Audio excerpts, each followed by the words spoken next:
अस्सलाम वालेकुम व्यूवर। आप लोगों ने अक्सर नोट किया होगा कि डॉक्टर हज़रात काफ़ी पेशेंट्स को ये टैबलेट लिखते हैं। इसकी एक वजह है।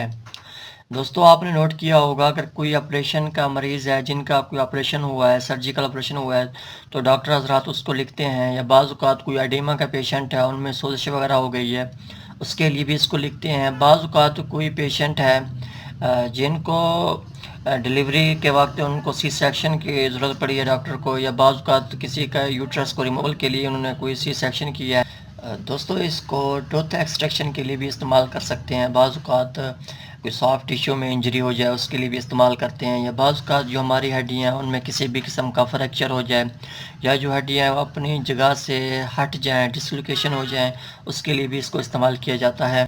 दोस्तों, ये जो टैबलेट है ये कैमरल फोर्ट है। इसका जो साल्ट है वो है ट्रिप्सिन या कीमोट्रिप्सिन।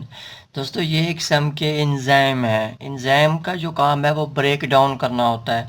अब अगर हम बात करें डाइजेस्टिव सिस्टम का, उसमें जो हमारे एंजाइम है, अगर कोई एंजाइम लिपिड को ब्रेक डाउन कर रहा है तो उसको हम लिपिएसिस कहते हैं एंजाइम।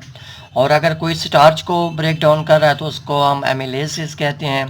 या बाज़ औक़ात अगर प्रोटीन की ब्रेक डाउन हो रही है तो उसको हम प्रोटीएज एंजाइम कहते हैं। दोस्तों, ये दोनों एक किस्म के एंजाइम है और इन दोनों का जो काम है वो प्रोटीन की ब्रेक डाउन करना है।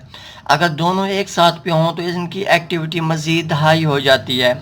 ये मज़ीद प्रोटीन की ब्रेक डाउन करते हैं। दोस्तों, इनका जो असल काम है वो ये है कि ये जो इन्फ्लेमेशन है उनको ख़त्म करते हैं, सोजिश को कम करते हैं, अगर पेन वगैरह उसको कम करते हैं।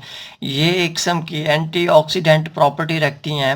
अगर अगर हम बात करें प्रोटीन की, ये हाई प्रोटीन को तोड़ के उनके छोटे छोटे सेगमेंट्स या पार्ट्स बनाती हैं। वो फिर या तो हमारे जो इंटेस्टाइन है वहाँ जाके एब्जॉर्ब हो जाती है प्रोटीन, या बाज़ औक़ात हमारे जो ब्रेथ स्ट्रीम है उसके अंदर जाके ये एब्जॉर्ब होती है। दोस्तों, अगर हम इसकी डोज़ की बात करें, ये हमारे पास टैबलेट फॉर्म के अंदर अवेलेबल है।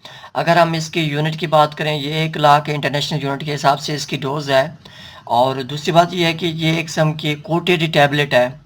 दोस्तों, ये कोट होने की वजह से इसको हम खाने से पहले भी इस्तेमाल कर सकते हैं, खाने के बाद भी इस्तेमाल कर सकते हैं, इसका कोई मसला नहीं है। बेहतर यही है कि खाने से पहले इस्तेमाल करें, क्योंकि इन्होंने जाके हमारे इंटेस्टाइन जो है, आंतड़ियाँ, वहाँ जाके इन्होंने अब्जॉर्ब होना होता है। दोस्तों, अगर हम इसकी डोज़ की बात करें, हम इसको इस्तेमाल कर सकते हैं दिन में 4 बार इस्तेमाल कर सकते हैं। और जब इस्तेमाल कर रहे होते हैं तो इनका जो इंटरवल है वो 5 से 6 घंटे के वक्फे के बाद इस्तेमाल करना होता है।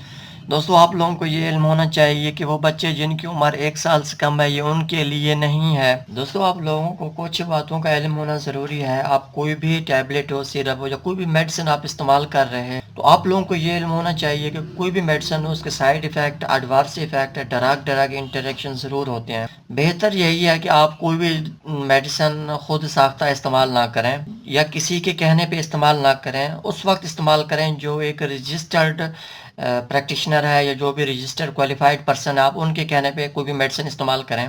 दोस्तों, आपको अगर कोई भी साइड इफ़ेक्ट महसूस हो रहे हैं या एडवर्स इफ़ेक्ट हो रहे हैं तो बेहतर आप उस वक्त मेडिसिन ड्रॉप कर दें, छोड़ दें, और फ़ौरन अपने जो कंसल्टेंट है उनसे रब्ता करें। दोस्तों, आपको कैमरल फॉल्ट या इससे रिलेटेड कोई भी सवाल है आप कमेंट कर सकते हैं। आपको अगर मेरी ये वीडियो अच्छी लगे तो काइंडली मेरी वीडियो को लाइक और शेयर कर दें, मेरे चैनल को सब्सक्राइब कर दें। शुक्रिया, अल्लाह हाफ़िज़।